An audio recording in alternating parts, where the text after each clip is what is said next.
Bonjour à tous. Pour les nouveaux sur cette chaîne, je m'appelle Umberto et je suis investisseur financier. Aujourd'hui, j'ai envie de vous parler de qui est Gabriel Attal. Bon, pour commencer fort, on va dire, pour moi, c'est une pompe à vélo de plus dans la politique française. Mais commençons par le commencement, comme on dit. Gabriel Attal est né le 16 mars 1989 à Clamart. C'est-à-dire qu'il a 34 ans. Il est ce que l'on peut appeler typiquement un politicard, c'est-à-dire que c'est quelqu'un qui n'a jamais travaillé de sa vie, qui n'a jamais rien fait de sa vie. C'est quelqu'un qui en fait a travaillé toute sa vie dans la politique, donc aux frais du contribuable, donc de nous évidemment. Donc dites-vous bien que ce sont des gens qui s'enrichissent en vivant sur le dos des Français qui se lèvent tous les matins pour aller travailler. Mais passons. Donc, je vais vous démontrer par les faits la seule chose qu'il a fait dans sa vie, c'est de la politique. Donc, voici son CV depuis le début de sa carrière professionnelle. Donc, porte-parole de la République En Marche, secrétaire d'État auprès du ministre de l'Éducation nationale, secrétaire d'État auprès du Premier ministre et porte-parole du gouvernement, ministre délégué chargé des comptes publics, député, ministre de l'Éducation et aujourd'hui Premier ministre, le plus jeune Premier ministre de l'histoire de la Ve République, soit dit en passant, plus jeune que Laurent Fabius, qui avait 37 ans lorsqu'il a été nommé Premier ministre par François Mitterrand. Bon, d'où vient Gabriel Attal? Sans grande surprise pour ceux qui suivent la politique en France, il vient d'une famille fortunée, donc il fait partie de cette bourgeoisie parisienne qui a donc accès aux meilleures écoles, aux meilleurs établissements, qui se font une network dans le haut du panier de l'élite française, et ce qui permet d'arriver au haut poste politique très rapidement, sans expérience, sans avoir rien prouvé, car, vous le savez, il est beaucoup plus facile, lorsque l'on a les bonnes connaissances, d'arriver au bon poste. Donc, il est nommé Premier ministre. Et là, c'est quand même intéressant. Selon le journal Libération, la première qualité de Gabriel Attal est d'être homosexuel. Bien, là je vais vous dire ce que j'en pense.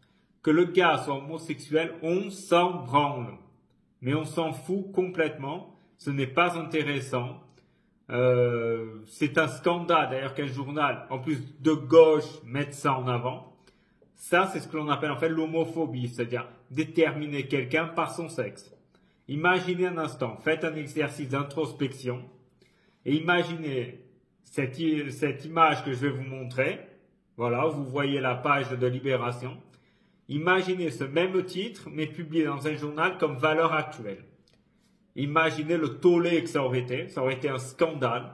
On aurait crié à l'homophobie, au racisme, à la xénophobie, à tous les défauts possibles et imaginables. Mais comme c'est Libération, eh bien ça passe crème. Libération qui au passage vit énormément des subventions. Bon, ce ne sont pas les seuls. Le Monde également, le Figaro et plein d'autres canaux, plein d'autres médias en réalité. Hein. Ce n'est pas propre à Libération. Mais imaginez juste, le gars il a un CV tellement vide, il a tellement rien fait de sa vie, que la seule chose que l'on trouve à dire de Gabriel Attal est il est homosexuel. D'ailleurs, au passage, pour lire souvent aussi les journaux internationaux, eh bien, Gabriel Attal est défini comme le Premier ministre homosexuel.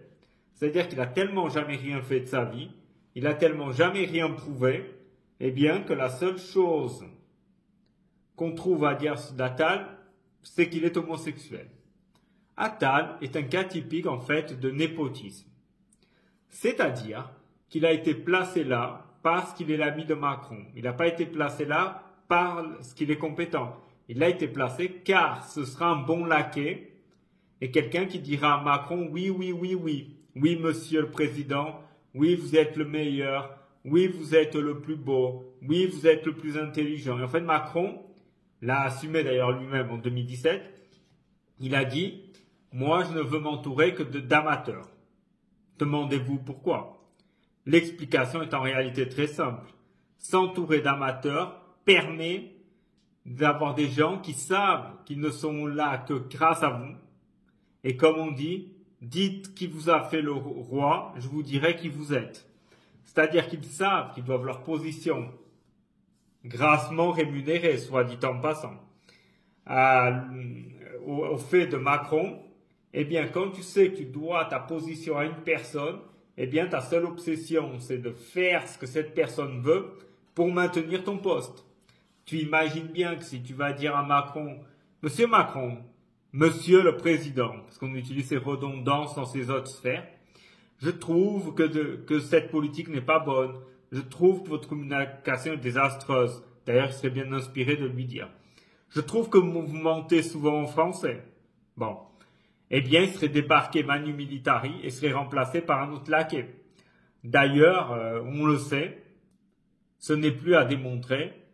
Monsieur Bruno Le Maire, notamment, et Darmanin, n'étaient pas satisfaits qu'Attal soit nommé Premier ministre, car ils voulaient le poste même.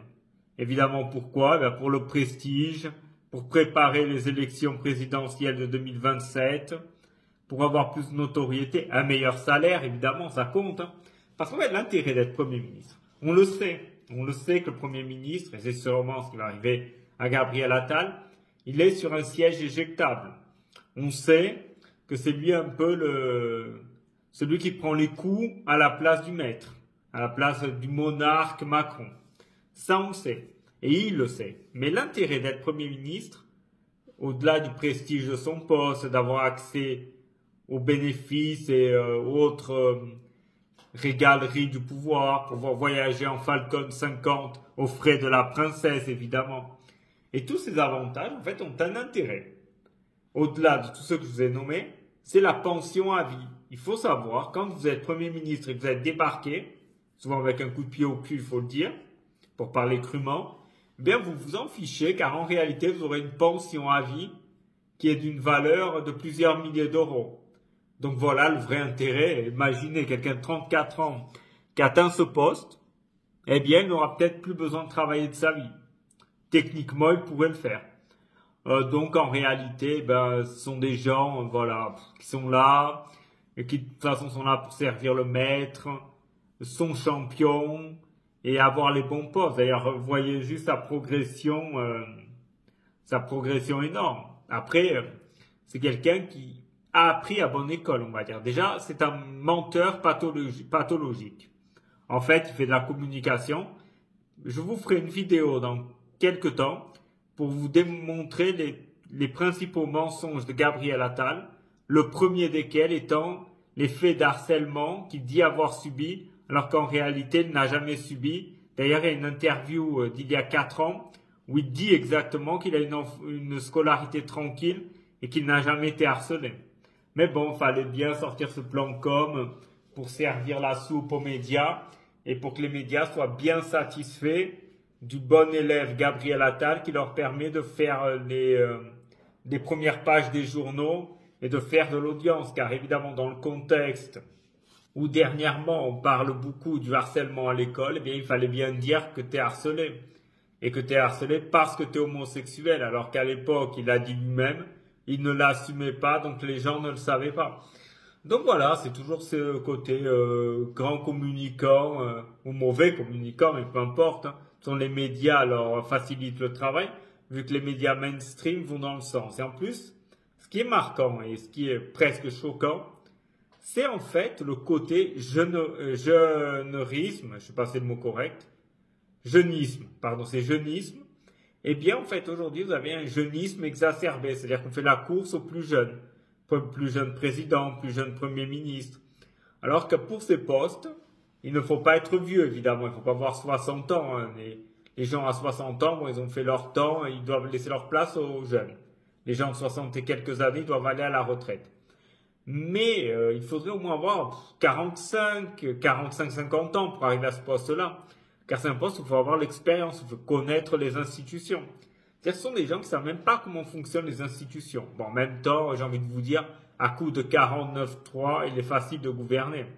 Car de toute façon, ils savent qu'ils peuvent dégainer, comme j'ai déjà dit, cet outil qui, selon moi, est dictatorial.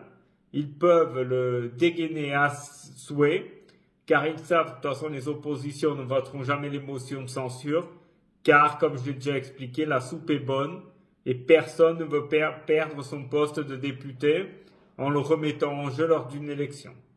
Voilà, j'espère vous avoir expliqué la meilleure façon qui est Gabriel Attal. En fait, c'est quelqu'un qui vient de l'oligarchie, et là pour le coup le terme est vraiment vrai, car il vient de la haute bourgeoisie française. J'espère que ce contenu vous aura plu, ou peut-être diverti. Si vous trouvez que ce contenu peut être utile, je vous invite à le partager avec un membre à qui vous pensez que c'est un contenu qui peut lui plaire. Si vous le souhaitez, je vous invite également à vous abonner et actionner la cloche. C'est un geste gratuit, mais qui aide beaucoup cette chaîne au niveau du référencement. Merci à tous et à très bientôt.